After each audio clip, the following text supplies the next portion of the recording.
Shalom, jemaat yang dikasih Tuhan, apa kabar? Bersyukur hari ini kita kembali bersama-sama akan belajar kebenaran firman Tuhan. Bersyukur kepada Allah karena kita masih diberikan kesehatan dan kekuatan. Ya, dengan rasa syukur ini, dengan rasa kerinduan kita kepada Allah, mari kita siapkan hati kita untuk mendengarkan firman Tuhan. Mari saya mengajak kita semua untuk bersama-sama berdoa, untuk mempersiapkan hati kita, pikiran kita untuk mendengarkan firman Tuhan. Mari kita berdoa. Allah Bapa yang baik, terima kasih Tuhan untuk kasih karunia yang Tuhan berikan dalam kehidupan kami. Terima kasih untuk pemeliharaan Tuhan yang tanpa henti. Terima kasih karena Tuhan masih mengizinkan kami hari ini untuk mendengarkan firman-Mu.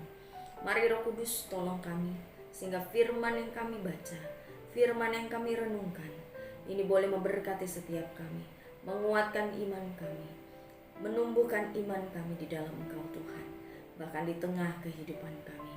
Mampukan kami untuk memahami, mampukan kami untuk mengerti, mampukan kami ya Roh Kudus, sehingga kami boleh menerima firman ini menjadi satu kekuatan yang baru. Berkati hamba-Mu yang penuh dengan keterbatasan ini, kiranya Allah memakai hamba-Mu untuk menyampaikan apa yang menjadi isi hati-Mu Tuhan. Terima kasih Bapa, di dalam nama Tuhan kami Yesus Kristus kami berdoa dan mengucap syukur. Amin. Amin. Jemaat yang dikasih Tuhan, minggu lalu kita merayakan Paskah ya. Hari di mana Yesus Kristus bangkit ya, bangkit dari kematian, dan kebangkitannya membawa kemenangan demi kemenangan dalam kehidupan kita. Ya.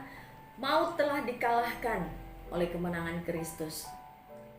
Nah, tentunya hal ini berdampak ya dalam kehidupan kita sebagai umat Allah. Salah satunya adalah saat kita bergumul melawan pencobaan. Jemaat yang dikasihi Tuhan, kita nggak bisa mencegah cobaan datang dalam hidup kita. Ya, saat pencobaan hadir dalam hidup kita, yang perlu kita lakukan adalah hadapi, ya, dan lawan. Pencobaan yang datang dalam hidup kita terkadang membuat kita bergumul dan bergumul. Mengapa demikian? Karena terkadang pencobaan yang hadir dalam hidup kita itu seringkali berbenturan dengan apa yang sudah kita pahami, gitu ya. Apa yang kita pahami dengan kenyataan yang kita hadapi seringkali berbenturan, dan itu membuat kita bergumul. Kemarin saya bersama guru dan karyawan di tempat saya mengajar mengadakan ibadah perayaan Paskah, Bapak Ibu ya. Nah, hamba Tuhan saat itu mengatakan bahwa ketakutan yang paling ultimate, yang paling utama bagi manusia adalah ketidakpastian. Ya. Dan dia menunjukkan bahwa adalah sebuah fakta kalau hidup manusia itu penuh dengan ketidakpastian. Kemudian saya berpikir, iya juga ya. Terkadang bahkan seringkali ya, yang membuat kita bergumul dalam menghadapi setiap pencobaan adalah ya ketidakpastian itu, Bapak Ibu Saudara. Ketidakpastian membuat kita mulai ragu ya. Aduh, bener gak ya apa yang saya hadapi ini? Bener gak ya janji Tuhan itu nyata dalam hidup saya? Bener gak ya apa yang saya lakukan, begitu ya. Dan terkadang ketidakpastian itu juga membuat kita tidak bisa melihat dengan benar ya apa yang sedang kita hadapi, jalan mana yang harus kita lalui, kita nggak bisa melihat dengan benar. Bahkan kita bisa dikatakan kita tidak bisa melihat kebenaran itu sendiri, gitu ya. Kita mulai berpikir dengan nggak benar, gitu ya. Kita berkata dengan tidak benar, ya. Seperti apa yang tersirat dalam nasihat Yakobus terhadap jemaat-jemaat. Tentu bukanlah hal yang mudah, Bapak Ibu, untuk kita dalam melawan setiap pencobaan. Ya, banyak yang menyerah di tengah perlawanan, dan tidak sedikit pula yang akhirnya menjadi putus asa. Mari saya mengajak kita semua untuk membuka satu firman Tuhan di dalam Yakobus 1 ayat 12 sampai 18. Yakobus pasalnya yang pertama, ayatnya yang ke-12 sampai 18. Ya. Saya akan membacakan untuk kita semua yang ada di sini, ya. Bapak Ibu Saudara silakan melihat, menyimak dan juga membaca firman Tuhan itu di dalam Alkitabnya masing-masing. Demikian firman Tuhan. Judul LAI adalah pengujian dan pencobaan. Berbahagialah orang yang bertahan dalam pencobaan, sebab apabila ia sudah tahan uji, ia akan menerima mahkota kehidupan yang dijanjikan Allah kepada barang siapa yang mengasihi Dia. Apabila seorang dicobai, janganlah ia berkata, pencobaan ini datang dari Allah, sebab Allah tidak dapat dicobai oleh yang jahat, dan ia sendiri tidak mencobai siapapun. Tetapi tiap-tiap orang dicobai oleh keinginannya sendiri, karena ia diseret dan dipikat olehnya. Dan apabila keinginan itu telah dibuahi, ia melahirkan dosa. Dan apabila dosa itu sudah matang, ia melahirkan maut. Saudara-saudara yang kukasihi, janganlah sesat. Setiap pemberian yang baik dan setiap anugerah yang sempurna datangnya dari atas, diturunkan dari Bapa segala terang. Padanya tidak ada perubahan ataupun bayangan karena pertukaran. Atas kehendaknya sendiri, Ia telah menjadikan kita oleh firman kebenaran, supaya kita pada tingkat yang tertentu menjadi anak sulung di antara semua ciptaan. Berbahagia kita yang sudah membaca firman Tuhan, merenungkannya dan melakukannya dalam kehidupan kita hari lepas hari. Jemaat yang dikasihi Tuhan, Yakobus menulis surat ini untuk para jemaat yang tersebar, yang terdiaspora. Ada satu harapan supaya mereka menghidupi iman mereka. Ada satu harapan mereka hidup di tengah-tengah dunia, di tengah-tengah masyarakat, di tengah-tengah budaya yang begitu berbagai macam hal. Mereka bisa bertahan di dalam iman mereka. Dan salah satunya adalah bertahan di dalam pencobaan. Dan hari ini Bapak Ibu Saudara, tema kita adalah bergumul melawan pencobaan. Pertanyaannya adalah ketika kita diperhadapkan dengan satu kebenaran bahwa firman Tuhan berkata bahwa berbahagialah kita yang mampu bertahan dalam pencobaan. Pertanyaannya adalah bagaimana kita bisa bertahan saat kita bergumul melawan pencobaan? Saya tahu saya harus bertahan di dalam perlawanan terhadap setiap pencobaan yang hadir. But how? Bagaimana kita bisa bertahan? Nah, hari ini Yakobus memberikan beberapa tips, bukan saya Bapak Ibu Saudara Jadi firman Tuhan memberikan beberapa tips bagi kita supaya kita bisa bertahan di dalam pencobaan. Jadi waktu pencobaan datang kita nggak takut meskipun ketidakpastian di dalam hidup itu selalu ada, kekhawatiran yang membuat kita takut begitu Tetapi firman Tuhan memberikan kita tips dan tips untuk kita bisa bertahan. Sehingga waktu kita bertahan di dalam pencobaan, kita akan bertekun di dalamnya, dan ketekunan itu menghasilkan ketahanan uji dan juga mahkota dari Allah. Ada 2 tips yang bisa kita lakukan untuk bisa bertahan saat kita bergumul melawan pencobaan. Yang pertama Bapak Ibu Saudara, tips yang pertama adalah gunakan kacamata iman. Gunakan kacamata iman. Nah, Bapak Ibu Saudara, saya mengajak kita semua kembali membaca ayat yang ke-13. Satu ayat saja, ayatnya yang ke-13. Demikian firman Tuhan. Apabila seorang dicobai, janganlah ia berkata pencobaan ini datang dari Allah, sebab Allah tidak dapat dicobai oleh yang jahat, dan ia sendiri tidak mencobai siapapun.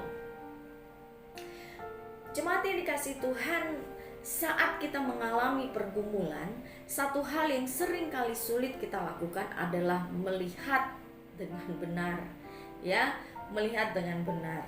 Kita tidak lagi dapat melihat dengan jelas apa yang ada di depan kita, apa yang ada di dalam kehidupan kita. Karena apa? Fokus kita, mata kita tertuju kepada pencobaan dan pergumulan kita. Inilah yang kemudian membuat banyak orang akhirnya menyerah dan putus asa. Karena fokusnya hanya kepada ketakutan, kekhawatiran, pergumulan, bahkan merasa bahwa tidak bisa melakukan apa-apa. Untuk itu Bapak Ibu Saudara, kita perlu yang namanya kacamata. Kacamata ya. Supaya apa? Supaya kita dapat melihat dengan benar ya pada saat kita bergumul melawan pencobaan, gitu ya. Kacamata apa? Kacamata iman Bapak Ibu Saudara ya. Sebulan yang lalu saya membeli sebuah kacamata nih, kacamata yang saya pakai nih, promosi ya. Ya, kacamata anti radiasi ya, atau kacamata sinar biru, dikenal dengan Blu-ray begitu ya. Nah, pada masa pandemik ini Bapak Ibu Saudara, saya sebagai guru gitu ya, mengajar itu menggunakan perangkat yang full gadget ya, yang kita tahu bahwa radiasinya luar biasa ya. Kita nggak bisa menghindar Bapak Ibu Saudara ya. Saya sebagai guru nggak bisa menghindar. Karena apa? Yaitu menuntut setiap guru untuk menghadapi gadget tiap hari gitu ya. Bahkan tidak hanya pada saat mengajar, pada saat mempersiapkan bahan ajar, kita pun harus merekam dan segala macam, dan kita berhadapan dengan gadget gitu ya.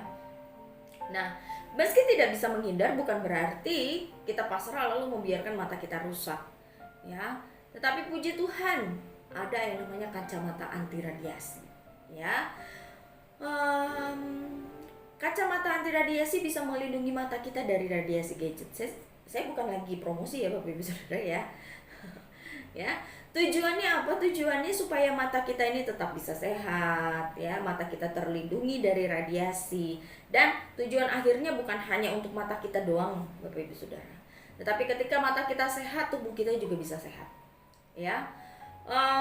Dengan kata lain, waktu kita menyelamatkan mata kita dari radiasi ya, kita tidak hanya menyelamatkan mata kita, tetapi juga seluruh tubuh kita. Nah, kembali kepada kacamata Bapak Ibu Saudara. Kacamata digunakan untuk membantu penglihatan agar lebih jelas ya. Seperti saya nih contohnya ya, nggak cuma anti radiasi, tetapi juga ada minusnya. Supaya apa? Supaya apa yang saya lihat tuh benar. Jangan sampai semut saya lihat jadi kalajengking misalnya gitu ya. Wah, bahaya juga gitu ya. Atau cacing saya kira ular begitu. Nah, supaya apa? Supaya penglihatan saya benar, sehingga ya waktu saya jalan saya tidak terjatuh ya. Saya tahu jalan dengan benar, saya lihat apa yang benar, saya nggak bisa dibohongi oleh orang-orang di sekeliling saya begitu ya. Tujuannya adalah supaya kita bisa melihat dengan benar, dengan baik ya, dan juga tidak bertentangan dengan kenyataan, tentang bukan hanya kenyataan tetapi kebenaran. Jadi Bapak Ibu Saudara, dengan kacamata iman, kita memerlukan kacamata iman untuk memampukan kita melihat kebenaran di tengah-tengah pergumulan kita. Terkadang pergumulan kita membuat mata kita tertutup, tidak mampu melihat kebenaran. Kebenaran apa Bapak Ibu Saudara? Dengan kacamata iman, ya, kacamata iman memampukan kita untuk melihat kebenaran tentang siapa Allah ya, dan juga tentang cobaan itu sendiri Bapak Ibu Saudara. Di dalam ayat yang ke-13 yang tadi kita baca, dikatakan bahwa jika seorang di antara kita dicobai, jangan kita berkata bahwa pencobaan itu datang dari Allah ya. Seringkali kita mengatakan, kenapa Tuhan Engkau berikan cobaan ini kepada saya? Enggak Bapak Ibu Saudara, cobaan itu tidak datang dari Allah. Nah, untuk memahami ini kita perlu kacamata iman. Karena apa? Seringkali kita tertipu dengan hal-hal yang kelihatannya sederhana. Ucapan sederhana tetapi dalam Bapak Ibu Saudara. Allah tidak pernah mencobai siapapun. Allah tidak pernah mencobai kita Bapak Ibu Saudara. Jadi pencobaan itu bukan datang dari Allah. Tetapi firman Tuhan berkata pencobaan itu ya bisa saja datang dari diri kita sendiri, dari keinginan kita sendiri. Kita dicobai karena keinginan kita sendiri Bapak Ibu Saudara. Kita terpikat akan sesuatu ya, akhirnya kita terseret dan ya kita dicobai begitu ya. Sebagai anak Tuhan kita tergiur dengan kesuksesan, kita dicobai supaya apa? Supaya hidup sukses. Tetapi kok ya saya bergumul, kesuksesan ini, untuk meraih kesuksesan ini, kok ada bertentangan dengan firman Tuhan? Kok ada yang gak sesuai dengan firman Tuhan? Saya harus bagaimana? Di satu sisi saya harus pegang firman Tuhan, di satu sisi saya harus pegang janji Tuhan, di satu sisi saya harus yakin pada Allah. Tetapi di sisi lain saya melihat satu kenyataan yang bertentangan dengan hal itu. Saya harus bagaimana? Nah, Bapak Ibu Saudara yang dikasih Tuhan, dengan kacamata iman kita dimampukan untuk melihat kembali siapa Allah sesungguhnya. Selain itu Bapak Ibu Saudara, dengan kacamata iman kita tidak hanya dimampukan untuk melihat siapa Allah. Waktu kita melihat kembali siapa Allah kita, maka kita dimampukan untuk melihat siapa diri kita. Ya. Kenyataan bahwa kita adalah manusia yang lemah. Wah, mudah sekali untuk digoda, mudah sekali untuk dicobai. Ya, melihat orang Kristen yang harmonis, kelihatannya nggak ada masalah, kita langsung berpikir, wah, biasa. Begitu ada orang yang lebih sukses, lebih kaya dari kita melihat, wah, kita mudah untuk dicobai. Hal sederhana Bapak Ibu Saudara. Waktu saya mengajar ya murid gitu ya, di dalam PJJ hari ini gitu ya, tergoda sekali, mudah sekali dicobai oleh yang namanya nyontek, Bapak Ibu. Ya, itu sesuatu yang di luar jangkauan guru-guru gitu ya, karena dia di rumah, kita di mana gitu ya. Dicobai oleh keinginan, godaan. Untuk apa? Untuk mendapatkan nilai yang bagus, prestasi yang bagus dengan cara menyontek. Godaan itu datang dari keinginan untuk mendapatkan nilai yang bagus. Terkadang kita dicobai oleh karena keinginan untuk mencapai satu keinginan diri kita. Kita dicobai. Ya. Tetapi dengan kacamata iman, kita tidak hanya bisa melihat bahwa kebenaran, oh ya, cobaan ini datang bukan dari Allah. Waktu kita bergumul, kita harus kembali melihat, oh iya, saya lemah. Ya, saya lemah. Jangan-jangan cobaan ini datang dari keinginan saya. Kita mulai introspeksi diri Bapak Ibu Saudara. Bukan untuk menyalahkan diri, bukan. Tetapi untuk melihat kembali di dalam hati dan kehidupan kita. Sebenarnya cobaan itu berasal dari mana? Tetapi kita melihatnya dari kacamata iman, bukan kacamata orang yang tidak beriman Bapak Ibu Saudara. Kacamata iman di dalam Yesus Kristus, kacamata iman di dalam Roh Kudus. Selain itu Bapak Ibu Saudara, dengan kacamata iman, kita dimampukan untuk melihat janji Allah yang mungkin kita belum lihat secara kasat mata, tetapi memampukan kita melihat jauh ke depan akan janji Allah. Jadi gak cuma ngelihat dekat doang Bapak Ibu Saudara. Kacamata iman tidak hanya memampukan kita untuk melihat apa yang ada di depan kita, tetapi kita dimampukan untuk melihat janji Allah yang jauh ke depan, yaitu janji mahkota kehidupan bagi setiap kita yang mengasihi Allah. Mengasihi Allah terbukti waktu dia bertahan dalam setiap pencobaan.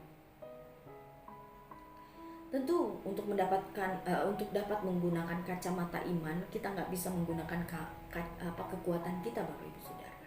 Kita membutuhkan Roh Kudus. Dialah yang menolong dan menuntun kehidupan kita. Roh Kudus memampukan kita untuk dapat melihat kebenaran demi kebenaran. Tidak hanya melihat, tetapi memampukan kita untuk melihat janji Allah yang belum bisa kita lihat dengan kasat mata. Memberikan satu keyakinan, memberikan satu kekuatan waktu kita bergumul di dalam berbagai macam pencobaan yang datang. Untuk itu Bapak Ibu Saudara, ingat, kita perlu hidup di bawah pimpinan Roh Kudus. Jangan bosan baca Alkitab. Jangan bosan terus pelajari Alkitab kita Bapak Ibu Saudara. Karena di dalam Alkitab kita ada firman Tuhan, ada kebenaran yang memampukan kita, bahkan memberikan kita kekuatan untuk melawan berbagai macam pencobaan. Jemaat yang dikasihi Tuhan, apa yang selama ini kita lakukan saat kita bergumul melawan pencobaan?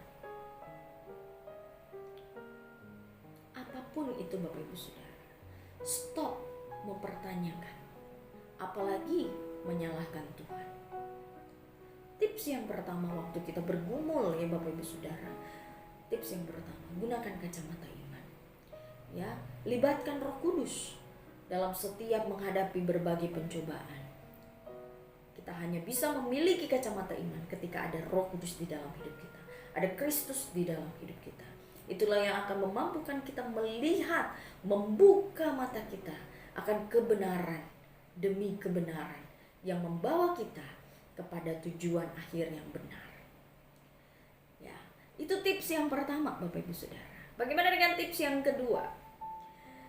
Ya, tips kedua agar kita bisa bertahan melawan pencobaan selain menggunakan kacamata iman, yang kedua Bapak Ibu Saudara, gunakan jalur yang benar. Mari kita lihat ayat yang ke-16 sampai ayat yang ke-18.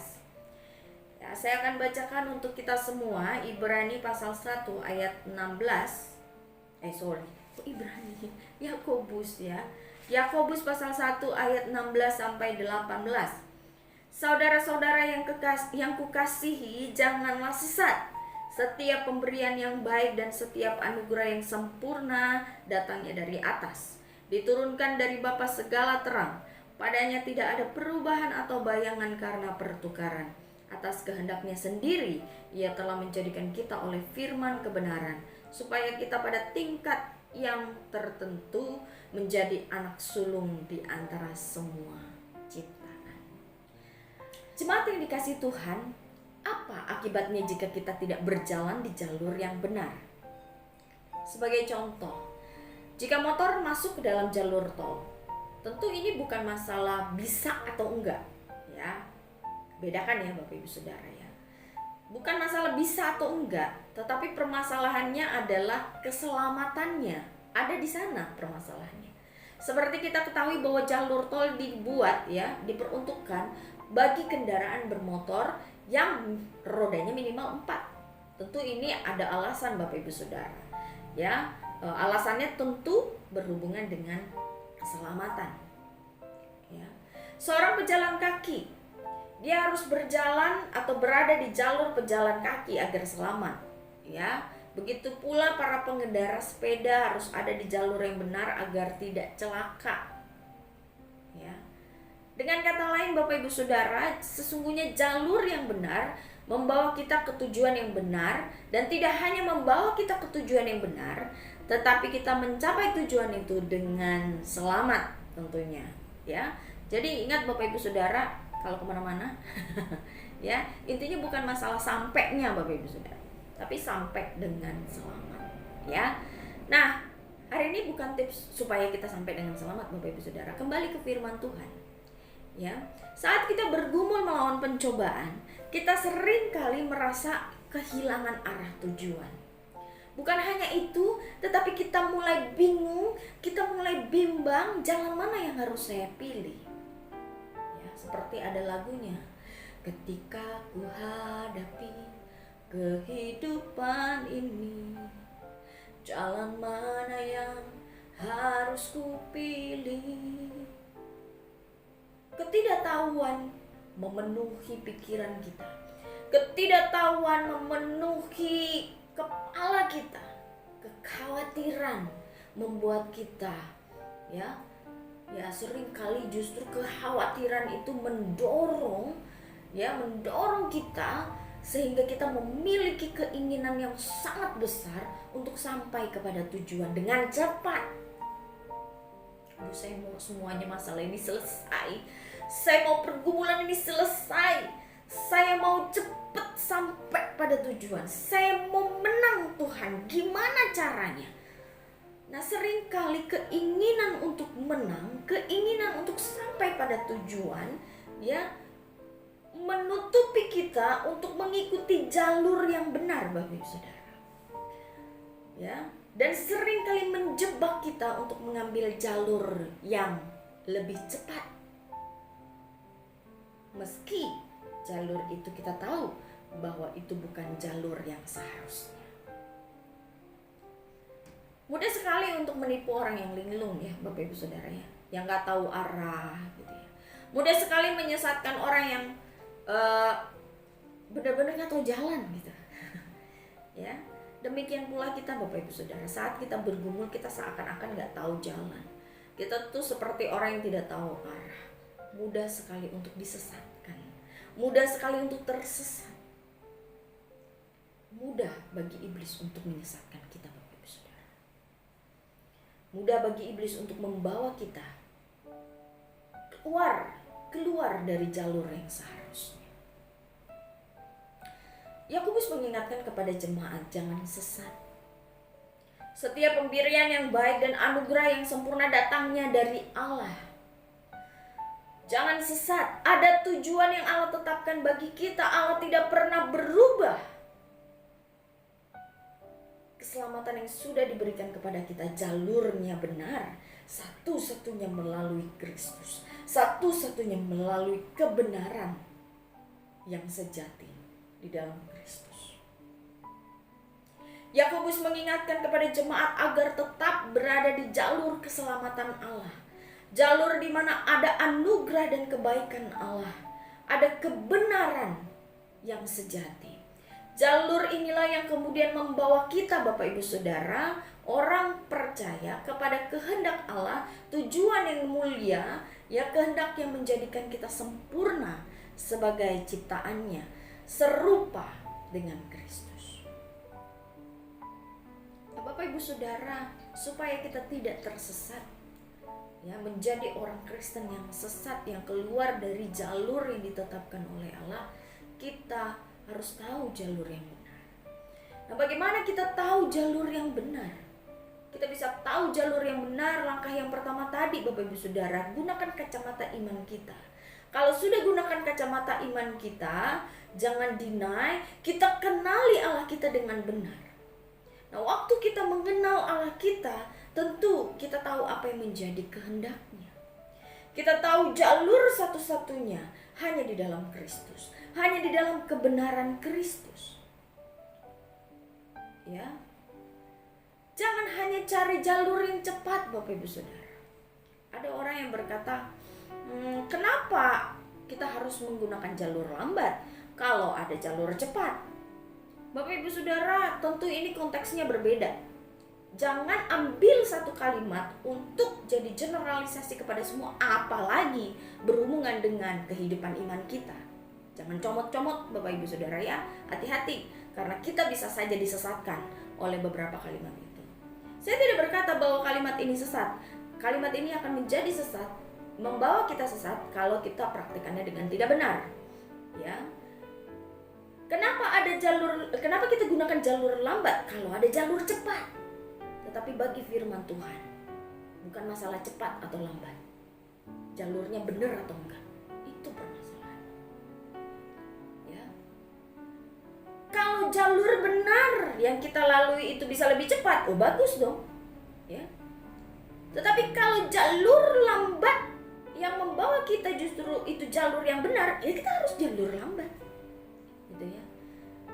Gak mungkin dong sepeda harus jalan di jalurnya mobil. Bukan gak bisa Bapak Ibu Saudara. Tetapi kembali, tujuan utama jalur itu dibuat itu apa?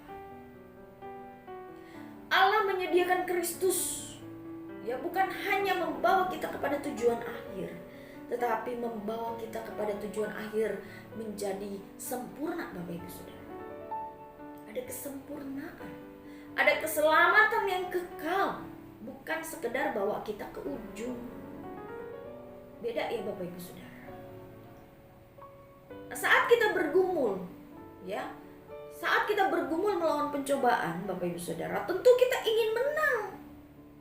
Tujuan akhir kita adalah menang melawan pencobaan.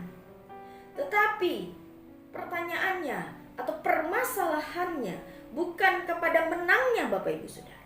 tetapi bagaimana proses kita menuju kemenangan itu. Orang yang hanya berpikir pada titik kemenangan tanpa memperhatikan proses, dia akan melakukan apa saja Bapak Ibu Saudara untuk meraih kemenangan itu. Tetapi kita orang percaya, kita dididik untuk menghidupi iman kita. Kalau kita sudah terima iman kita lakukan iman kita dengan memandang satu tujuan itu, kemenangan itu. Tetapi bukan mata kita hanya tertuju kepada di depan tanpa kita melihat, memperdulikan apa yang kita hidupi sehari demi sehari. Bapak Ibu Saudara, jangan kita terjebak sehingga kita tersesat. Jangan kita sesat. Sesat itu artinya keluar dari jalur Bapak Ibu Saudara. Jalan yang gak seharusnya. Bahkan tujuannya gak benar gitu ya. Ya sesat namanya ya. Dia bukan gak tahu tujuan loh Bapak Ibu Saudara. Dia tahu dia mau ke Roma. Tetapi dia jalurnya salah. Ya, kenapa? Karena dia mengandalkan dirinya. Dia dengar apa kata orang. Oh, kalau kamu mau ke sana, pakai ini. Padahal belum tentu orang itu ya tahu benar jalan menuju ke sana. Atau mungkin kita akan bertemu dengan orang yang benar-benar tahu jalan ke Roma, tetapi jalurnya nggak benar. Sama seperti hidup kita Bapak Ibu Saudara. Saat kita bergumul di dalam pencobaan, kita perlu menggunakan jalur yang benar. Dan untuk menemukan jalur yang benar itu jalur benar itu jalur yang sesuai dengan iman kita. Jangan cari dengan pemahaman di luar iman. Kalau itu sudah di luar iman, jangan digunakan. Gitu ya.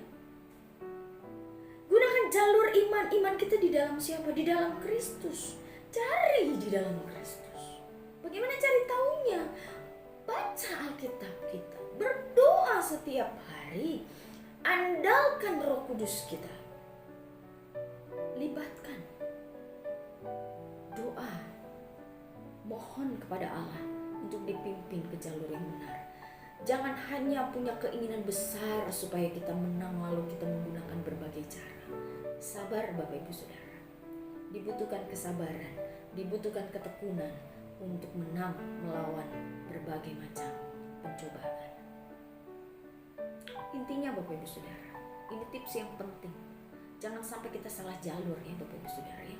Karena itu akan membahayakan kita. Ya, mungkin kita bisa sampai dengan jalur yang salah, tetapi sampai tidak dengan selamat karena akan mendatangkan hukuman dari Allah. Tetapi mari ya, kita terus berjalan di jalur yang benar, yakni di dalam Yesus Kristus melalui Roh Kudus.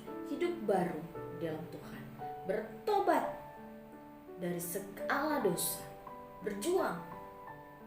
Ya. Dunia boleh menawarkan berbagai macam jalur. Seperti ada pepatah, banyak jalan menuju Roma. Ya, boleh menawarkan. Tetapi Allah tidak hanya menawarkan Bapak Ibu Saudara. Allah sudah menyediakan satu jalur yang benar. Satu jalur yang menjamin kita akan sampai dengan selamat. Akan memberikan kita kemenangan. Ya, mencapai satu tujuan dan kehendak mulia yang Tuhan siapkan bagi kita. Entah itu jalur lambat atau jalur cepat. Bukan masalah lambat atau cepat. Tetapi jalur itu adalah jalur yang benar. Jalur yang membawa kita kepada keselamatan. Ya, kesempurnaan akan keselamatan yang Tuhan berikan kepada kita. Ingat Bapak Ibu Saudara, Allah tidak pernah berubah. Jadi dia gak mungkin mengubah arah. Ya, Allah tetap pada janjinya. Allah tidak pernah berkompromi dengan dosa. Jadi jangan pernah membuat diri kita berkompromi dengan dosa. Dia tidak pernah berkompromi dengan dosa, apalagi menyediakan jalur yang membawa kita kepada kejatuhan ke dalam dosa. Jemaat yang dikasihi Tuhan, bergumul melawan pencobaan bukanlah hal yang mudah. Ya, perlu ekstra. Ya, Jangan pandang remeh pergumulan itu, tetapi juga jangan takut untuk menghadapinya. Allah mengaruniakan iman kepada kita untuk menjadi dasar dari pengharapan kita dan bukti dari penggenapan setiap janji Allah yang mungkin belum kita lihat secara kasat mata. 2 tips Bapak Ibu Saudara saat kita menghadapi pencobaan. Gunakan kacamata iman kita untuk melihat kebenaran yang sejati di dalam Allah. Kebenaran demi kebenaran akan apa yang sedang kita hadapi. Kebenaran tentang cobaan itu sendiri. Kemudian yang kedua, gunakan jalur iman. Jangan gunakan jalur di luar iman kita. Jangan gunakan jalur di luar Kristus. Meski itu lebih cepat, meski itu lebih nyaman, meski itu lebih enak, kalau itu di luar Tuhan, tidak akan mendatangkan keselamatan bagi kita Bapak Ibu Saudara. Justru akan mendatangkan keterpurukan, keputusasaan, bahkan penghukuman dari Allah. Mari hidupi iman kita. Jangan biarkan iman kita itu mati, tetapi kita hidupi iman kita. Kita nyatakan iman kita. Bahkan Bapak Ibu Saudara, di saat kita mengalami berbagai macam pencobaan, di saat kita bergumul melawan setiap pencobaan, berbahagialah kita yang bertahan dalam setiap pencobaan. Karena apa? Karena mahkota kehidupan menanti kita, Kristus Yesus, Allah Bapa bersama dengan Roh Kudus, Allah Tritunggal menanti kita kepada untuk sampai kepadanya nanti. Kiranya Allah Bapa anugerah di dalam Yesus Kristus dan penyertaan Roh Kudus memampukan kita untuk melakukan firman Tuhan ini. Amin. Mari kita berdoa Bapak Ibu Saudara. Sungguh Bapa, begitu banyak hal yang kami hadapi di dalam kehidupan kami. Kami tidak mampu sendiri Tuhan. Terkadang kami ingin menyerah. Begitu banyak pergumulan di dalam kehidupan kami. Tetapi syukur kepada Allah, kami memiliki Allah yang tidak hanya memberikan perintah kepada kami, tetapi Allah yang membekali iman kami, memberikan iman dan memberikan kami kemampuan untuk menghidupi iman itu. Iman yang seharusnya membuat kami bertahan di dalam menghadapi setiap pencobaan.